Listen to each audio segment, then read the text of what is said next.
Hi, everybody. Welcome to the Let's Talk TEFL podcast. So I'm Jackie, and joining me is Eric from Etacude English Teachers. Welcome, Eric. Hi, thank you for having me. Yes, thanks for joining us. So you have a very popular YouTube channel. The last time I checked, you have something 91,000 subscribers, which is quite impressive. And it's something I think that any YouTuber could aspire to for sure. So that's how I ran across your work. And you talk about like a ton of different things and a ton of different English teaching experiences that people have had. So can you just share a little bit about your background, kind of how long you've been teaching, where you've taught, and kind of where you're at these days? Well, Jackie, I started teaching probably almost 17 years now, years ago. And I taught in South Africa for 3 years, and then I decided I wanted to travel. So looked up some places online and moved to South Korea. I've been here for many years now, more than 10 years. And I've been teaching ESL, teaching English to learners. I've taught every level there is. Currently, I'm working at a university. I'm really enjoying it. And then I decided to create a YouTube channel to give back to other teachers, because when I first started teaching, I didn't know much, So on my channel, I try and share activities and ideas and classroom management. So yeah, that's just what I do. I look at what I think teachers might find useful, and hopefully they enjoy the content. That's great. And so something I noticed on your YouTube channel was that you had a video about Mother's and Father's Day activities, which is actually kind of unusual. I've never actually run across that kind of video before, that kind of content, but I think it's actually such a great idea to kind of have that as a lesson in your English classes. So today we're going to talk about a few Mother's or Father's Day activities that you can do with your students. So Eric, so what is kind of one of your top activities that you would do for this kind of lesson? Well, I think, as language teachers or as teachers, we center what we teach around topics. It makes it easier for students to learn, to make those connections. And we also want to create connections between our students and their personal lives, to get to know our students and to make learning fun and relevant. Now, Mother's Day and Father's Day are two great activities because, it helps the students talk about their parents or their caregivers. And also it helps the students and the teachers connect to each other. You get to know them, and it makes for a better classroom environment. Now, what I would say is with the Mother's Day and Father's Day activities is you want, especially with younger learners, you want to center around perhaps some arts and crafts, things that they can take home to their parents. Now, they can create cards, which is fine. They can also create what I like to call coupons. You create a coupon book, so it's like a gift you give to mom or dad. And so, for example, one free hug, 1 hour of uninterrupted sport TV time, one foot massage, all these things that we can do for our parents, and or like I said, arts or crafts. It can be making like a tie for dad, or it could be something better where you even write a letter to your parents. It just shows the child that they are important in their lives, and they can share that with you as the teacher, I think. And then also take that back home, and create that and build on that relationship with their parents. I love that. And yeah, I think you made a very good point right at the beginning when you said that the best lessons are the ones that connect with their personal lives. And I just like what happens in the classroom is just like a very like short snippet in time. And I think it can be not memorable if it's not connected to the outside world. And if it's not memorable, it's not relevant or useful, and students aren't going to really remember actually any of it. But the best lessons are those that connect to the outside world. So that's why this kind of caught my eye. I just thought this is such a great idea, doing these kinds of lessons. Well, it's also, sorry to interrupt you. It's also so nice because recently, there has been a lot of conflict between parents and teachers because these days I feel like it's more difficult for us to get to know each other. And through these activities, parents can also see that we value them and we want to build a partnership for the benefit of their kids. So it's also nice to create that connection between parents and teachers. And so when you've done things like having students write a letter or making a coupon book, I think those are both such excellent ideas.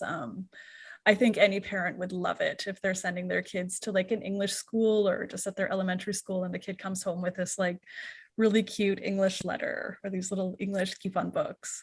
I don't know any parent that wouldn't like be super excited about that or love it. So like what kind of reactions have you had when you've done that before? I've had the best reactions. I remember I was teaching and we did I think we did was it a scrapbook? We created a scrapbook. I gave the kids some homework. I told them, okay, I want you to bring back some pictures, print them out. I sent a letter back to the parents. A letter with the kids to take to their parents and just ask them to print out some pictures or to bring some along so we can create either a scrapbook or collage, whichever they preferred. I think it was a scrapbook though, so they brought some photos, and in return I had some lovely messages coming back from parents that said, I've hardly interacted with my child's teacher for the past couple of years. This is the first time anyone has reached out to me, and you could just see that they were waiting for an opportunity to share their lives too, and the kids noticed that too. Ever since that lesson and that talking to their parents and their parents being excited for them, that they've really enjoyed the class ever since then. So I think it's very important. Parents have, after that, parents also felt more free to ask questions or to send me a message saying, my child is going through something, or just sometimes just being grateful and sending a nice card saying thank you for what you've done. So I think it's very important. That sense of community shouldn't go away. Yeah, I love that idea. It just kind of builds a bridge to the parents when you're teaching kids. And I have taught kids in Korea before, and honestly, I felt very far removed from the parents. Like I had essentially no contact with them, which I didn't think was a good thing, but it just felt like there was kind of like no way to get around that, or there's just, but I love this idea of like reaching out and kind of just, I don't know, I guess like extending an olive branch, I would say a little bit. And then parents, they know how to get in touch with you and they feel like you actually care about their children and you care about like, doing this kind of like fun and interesting activity, and you care about the parents being, participants in their child's education as well. So yeah, I think it's so great. For sure. I have something I call this is something I've pushed quite a bit. It's called a mom point. Mm-hmm. So with learners, you want to, at the end of a lesson, you want to ask them, you want to think, what is something they can share with their moms or their parents, or their caregivers. So at the end of the lesson, you can ask your students, okay, what did you learn today? In one sentence, what did you learn today? And what can you tell your mom that you've learned today?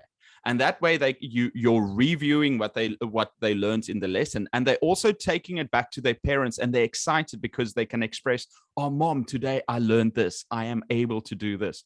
And I also think, when it doesn't just have to be on Mother's Day or Father's Day, but we should take an active role in connecting us with our students and with their families. And so those activities you mentioned are more for children in some ways. Would you ever do like kind of a Father's Day lesson with adults, or is it mostly just for kids that you would do?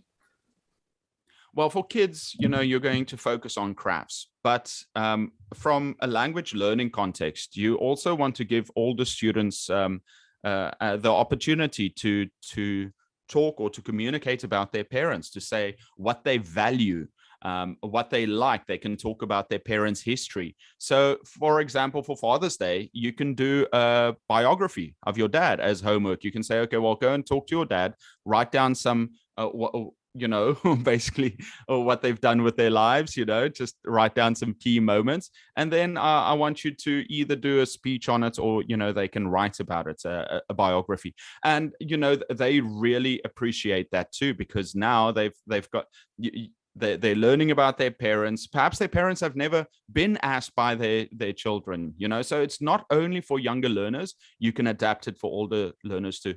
Something I like to do with, perhaps intermediate students, or, when they're in middle school or high school, is something I like to do is a world's best mom newspaper.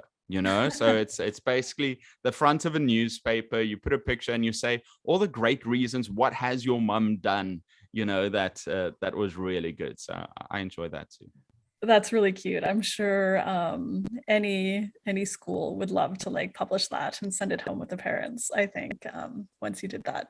So what about when you're doing this kind of lesson and someone might not necessarily have a mom or dad or be in touch with that person for whatever reason? How do you kind of get around that, or just be sensitive to that matter, I guess? Yeah, that's a great question. I think, so often as teachers, we don't really understand what the situation is of our learners, especially these days, where I feel like there are more situations like that, where a student might not have a dad, or, they might have a different type of family situation. They might be living with grandmother.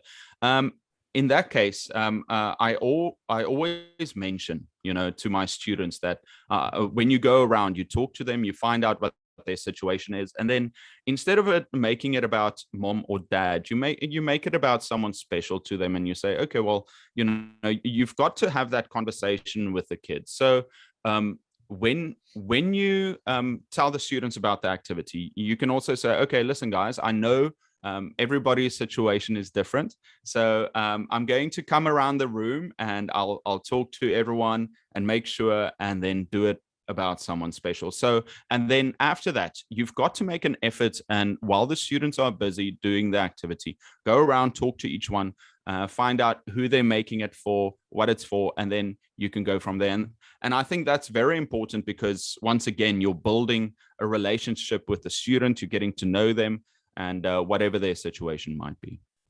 Yeah, that sounds like it just needs a bit of sensitivity. And I think, yeah, any good teacher would have hopefully a high degree of sensitivity for that kind of thing. And yeah, I think that's quite useful for like, even in like a place like Korea, where we both have taught. I found that many students, their parents were busy working very, very long hours, and they might actually be closest to like a grandmother or a grandfather as opposed to their actual parents, and even, yeah, be living in the same household as them and that kind of thing. So yeah, like I like the idea of just leaving it open and just saying like a caregiver or someone special, or yeah, like leaving it open for possibilities, I guess. So do you have any other kind of like final thoughts or ideas for things that you might do for a Mother's or Father's Day lesson? Yeah, I think, like I mentioned before, it's all about connecting, and creating something real, so something students can take home and show their parents. And I want to say this: if you haven't done it before, it's also a good idea to then, perhaps create that correspondence with the parents by sending home a letter. You could perhaps write something short about their student, just one sentence, something nice about them. And I think we as teachers, these activities for Father's Day and Mother's Day, they're actually just a way to get the conversation going about, how can we as teachers become, better acquainted with our learners. And I think as teachers, we should be writing down small things about our students. So during class, you will always ask questions about what they're doing, where they're from, what do they like, are they picky eaters? What's their favorite food? So you want to find these scraps of information and write it down. Probably, you can write it down next to their names. And then when you send a letter back to the parents to start the correspondence, you can add like a small sentence like that shows the parents that you care about their kids as individuals. And yeah, it also gets the ball rolling. I think another thing that I would say is, include include everyone, regardless of what their situation might be, and also try and include the parents. Like for Mother's Day, or for Father's Day, you can send a letter back to mom and say, listen, we want to create perhaps some art based around dad's favorite chocolate, right? And the kids bring to school a candy bar that they can decorate somehow, right? And or you can say, well, we want to celebrate, we want to do something nice for grandparents. So what about a photo or sending something back that the students can use? Yeah, so I think, we kind of miss this communal aspect of teaching, and it's vitally important to create those relationships. So I think that is what you've got to keep in mind. Always remember, the kids aren't just numbers. They all have their own lives and their own experiences. But as their teachers, we should try and involve whatever's happening outside into the lesson. I guess that when I was teaching, I thought of this more kind of in a negative sense. If a child was kind of misbehaving, or I would always just think, you know what, they have this whole life outside my class, and probably their behavior, probably, I don't know, 5% is actually related to that child does not like me, or we have a personality conflict, but probably 95% of, misbehavior or just like not doing work or sleeping in class has absolutely nothing to do with me. I'd even say like 99% of it probably has absolutely nothing to do with me. And so in that sense, I would always just say, like, you know what, they just have their lives, and maybe their parents are getting divorced, or somebody just died, one of their grandparents died, or their pet is sick, or just like their friends at school, turned against them, or there's a bully at school, or just like whatever. There's just so many possibilities in their lives. So, but I didn't really like make the connection, I guess, to think about it in the positive sense too. Like connecting real life with the classroom in terms of like, yeah, just doing nice things for the parents, or like talking about their grandparents, or connecting with their parents, and that kind of thing. So I think it's super helpful to kind of think of both sides of it, for sure. Yeah, I like what you said. Often we just think of either the negative or the positive, but we've got to remember that even the smallest things we do can have a massive impact on the way that students see school, sees you as the teacher, or affects their lives. How often have you experienced where you did something small, maybe did something fun, and then you had this massive reaction from the kid? Or like, I remember I did something, I think I went to Costco or something, and I had some extra snacks, and I wasn't going to eat everything on my own, so I brought it to school, handed it out, and then a couple of weeks later, I get like a message from a mom saying that was like such a nice thing for their child, and they're still talking about it, and it's something small to us but can be big to them. And the negative side too is, we've got to remember that what we do as teachers, what was it? One time I was talking to a student. I was new to Korea, and we had a good relationship. And I remember he said something like, there's a very casual way in Korea to say hello to someone. It's just like annyeong, so it's usually to friends. And a student always just said annyeong, just said hello to me. And one time I just said, listen, I'm your teacher. You have to say annyeonghaseyo, because, it's more polite. And ever since then, it kind of ruined our relationship, where he was seeing me as a friend and someone to connect to. And just by, kind of saying that, it had a negative effect. So we've got to be conscious, not super overthink it, but we just have to be conscious about what we do as teachers can have a big effect on our students' lives, positive or negative. Yeah, even with university students, like I would play games in my classes, and I'd get some like little choco pies or whatever, which are quite famous in Korea, and the winner of each little game or whatever, I'd give them a choco pie, and the students like loved it, and they would talk about it all the time. And then on my birthday, they would like bring me a cake, and they're always like, you're always giving us like snacks, and they just celebrated my birthday with me, and just like really sweet. It just goes a long way to like building kind of a positive relationship, just like some kindness, I guess, or like going like a little bit beyond the bare minimum. And then getting a box of choco pies wasn't exactly like a large way beyond the minimum, but it was like they remembered it and actually like were just happy that I like, made this kind of fun game and had a few little prizes, and yeah, they like loved it. So just like even simple things can actually like make a difference in the classroom, even for adults, not just kids. Definitely. All right, Eric, so that is great. So where can people find you online? I've got my channel, Etacude English Teachers, and I post a video every week, something related to activities or classroom management or any way that can help teachers. And every Sunday we have a live stream at 1 p.m. GMT every Sunday evening here in Korea. And then, yeah, I'm also on Facebook, same Etacude English Teachers. And yeah, that's about where I post most of my content. Perfect. And so what kind of things do you cover on your live stream, or can people ask questions, or do you kind of have a theme each week? So each week, I don't have a theme. People can just join and come and chat. We usually have around 100 people at the live stream, lots of regulars come in and chat, and I try and read everyone's comments and then give they ask questions and I try and share my ideas or opinion.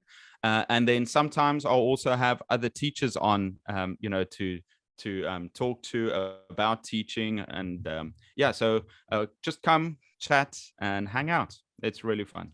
Okay, that sounds great. Thanks so much for listening, everyone. And you can find the podcast info at eslactivity.org/podcast. And I'll catch you next time. Thanks, Eric. Bye. Thank you. Bye-bye.